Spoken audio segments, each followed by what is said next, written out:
बड़ा वाला बेटा इंटर पास किया है और छोटा वाला बेटा मैट्रिक पास किया है और बेटी जो छोटी है वो 10वीं में है। वो भी उसका कंप्यूटर का कोर्स भी हम करवा रहे हैं। गांव वाला कहता है कि चाय बेचती है, कल हो के तुम्हारा बेटा का शादी नहीं होगा, बेटी का शादी नहीं होगा।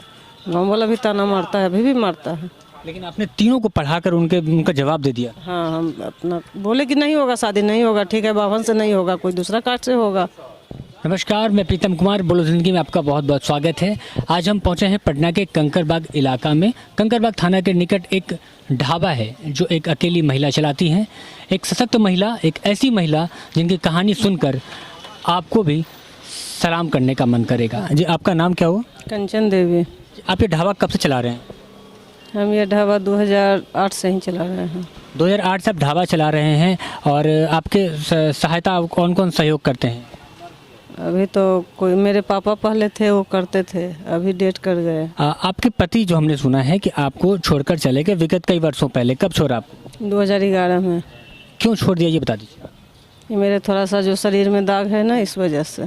सोचिए, जिस पर एक थोड़ी सी दाग जो एक बीमारी का रूप है, वो उसके वजह से पूरे परिवार को, समस्त परिवार को छोड़कर कोई चला जाता है। मेरा 3 बच्चे था। 3 बच्चे थे। तीनों की उम्र कितनी होगी? एक का था 9 साल, एक का था 7 साल और एक का 2.5 साल। आपके ऊपर एक बहुत बड़ा बोझ आ गया होगा उस वक्त, जिस वक्त आपके पति आपको छोड़कर गए। हाँ, बोझ तो था ही। फिर क्या फैसला लिया आपने? मेरे पापा बोले कि चलो हम गांव पे ही जो रहेंगे तुमको भी रखेंगे, लेकिन हमने बोला कि नहीं, हम नहीं जाएंगे। बिल्कुल, जिस वक्त इन्होंने वो सपना देखा था कि अपने बच्चों का परवरिश करना है, अच्छे जगह उनको पढ़ाना है, लिखाना है, और आज वो वक्त है जब सबको पढ़ा रही हैं। तमाम बच्चे पढ़ रहे हैं आपके? हाँ, बड़ा वाला बेटा इंटर पास किया है और छोटा वाला बेटा मैट्रिक पास किया है और बेटी जो छोटी है वो 10वीं में है। वो भी पढ़ाई कर रही है? हाँ, वो भी, उसका कंप्यूटर का कोर्स भी हम करवा रहे हैं। और सारा ये जो पढ़ाई लिखाई के जो खर्चे हैं वो सब इस ढाबा के बदौलत है? जी हाँ, इस वजह इसी से चलता है।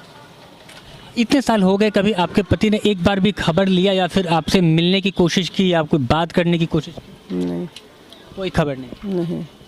फिर भी आपने तमाम बच्चों को, तीनों बच्चों को पढ़ाया लिखाया और आज भी सब कुछ कर रही हैं? हाँ, हम कर रहे हैं। कंचन जी, एक बात पूछना चाहेंगे कि जब ऐसी विकट परिस्थिति आपके सामने आया तो आपने सोचा होगा कि कुछ बिजनेस करना है, जैसा आपने कहा कि हम कुछ व्यवसाय करेंगे और फिर अपने बच्चों को पढ़ाएंगे, तो फिर कैसे ये सब पॉसिबल हो पाया? आप अकेली थी, बच्चे भी छोटे थे, कि दुकान के लिए जगह, किस तरह का बिजनेस होगा, ये संघर्ष कैसा रहा? पहले मेरा दुकान प्रभात सिन्हा जो डॉक्टर है ना, उनके अंदर चलता था, तो वो भी बाहर हमको कर दिए। तो एक कंकरबाग का थाना जो इंस्पेक्टर थे, रामाकांत नाम था उनका, तो वही बोले कि नहीं, आप लोग कहाँ जाइएगा, हम यहीं बगल में झोपड़ी एगो बनवा देते हैं। तो वही बगल में झोपड़ी बनवाए और वही झोपड़ी में हमने ये बिजनेस स्टार्ट किया था। मतलब वहाँ पर भी अकेले पड़ी थी, अकेले आपने संघर्ष किया? हाँ, अकेले ही थे। मेरे पापा कुछ दिन रहे थे, लेकिन काम हम ही करते थे, पापा तो एक गार्जियन के रूप में रहते थे। कंचन जी, उस संघर्ष के दौर में जब आपके साथ ये सब बीत रहा था, कभी आपका मन ये नहीं कहा, हारे नहीं, आपकी अब हिम्मत नहीं कर रहा था टूटने का? कोई वाकया ऐसा? नहीं, हमने टूटे नहीं। चाय बनाए, फिर 2-4 गो थाना का स्टाफ खाना खाए, उसके बाद इसमें कोचिंग खुला था, लिट्टी बिट्टी छाने, मतलब सोचे कि आगे मुझे कुछ करे ताकि 2 रुपया आए, मेरा बच्चा को ये हो।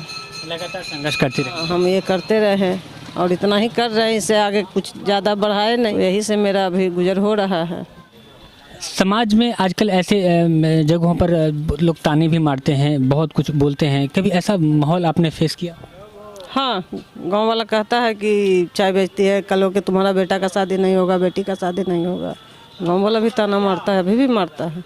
लेकिन आपने तीनों को पढ़ाकर उनका जवाब दे दिया। हाँ, हम अपना बोले कि नहीं होगा, शादी नहीं होगा, ठीक है, बाभन से नहीं होगा, कोई दूसरा कास्ट से होगा। ये इतना हिम्मत कहाँ से आया? अपने आप में हिम्मत हमने लाए। बहुत आदमी तो बोला कि आप दूसरा शादी कर लीजिए, बच्चा को भी छोड़ दीजिए, लेकिन हमने बोला नहीं। एक शादी से जब मेरा ज़िंदगी सुखी नहीं हुआ तो दूसरा ज़िंदगी से थोड़ी मेरा सुखी हो जाएगा।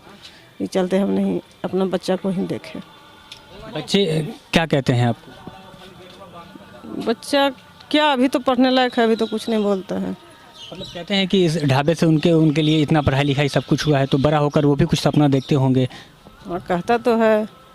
क्या कहते हैं आपके प्रति? कि सरकारी जॉब हम लेके तुमको दिखाएंगे।